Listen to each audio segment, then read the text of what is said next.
2 tonelada ng iniinalang smuggled na karning manok ang nabisto sa isang truck sa Caloocan.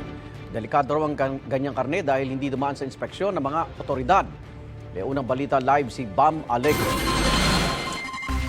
Bam? Iyan, good morning. Mga smuggled na karne na balak daw ibagsak sa Caloocan. Yung laman nitong truck sa ating likuran. Pero ito ay nabisto ng mga otoridad at dinala rito sa kanilang headquarters sa Pasay City. Kumpiskado ang refrigerated truck na ito matapos malambat sa operasyon ng pinagsamang puwersa ng National Meat Inspection Service at National Bureau of Investigation.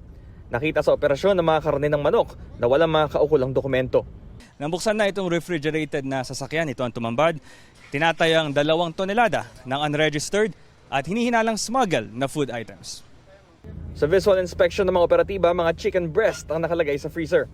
Nasa kustudiya na ng NMIS at NBI ang driver ng truck. Hindi na siya iniharap sa media. Hindi pa rin muna sila nagbigay ng karagdagang impormasyon sa pagkakakilanlan niya.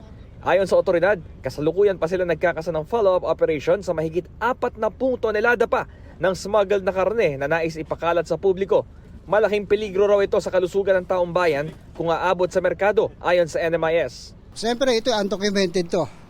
Undocumented. Karaniwan kasi ng mga ito, hindi natin malaman kung ayos ang pinanggalingan nito. Pagka kasi documented yan, yung mga may papel, nanggaling yan sa mga compliant na mga accredited na meat establishment. Na-inspect yan, maayos, palinis, safe.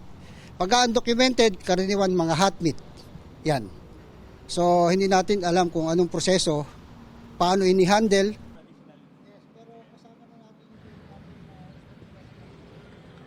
Isang truck pa na nakikita ninyo ngayon ay kakarating lang ngayong umaga. Bahagi rin yan itong grupo na nasabat dito ng mga otoridad. At ito naman yung may laman na 2 tonelada na smuggled na karne. Ganito kalaki yung refrigerated na trailer na naglalaman nga nitong kontrabando. Ito ang unang balita mula rito sa Pasay. Bam Alegre para sa GMA Integrated News.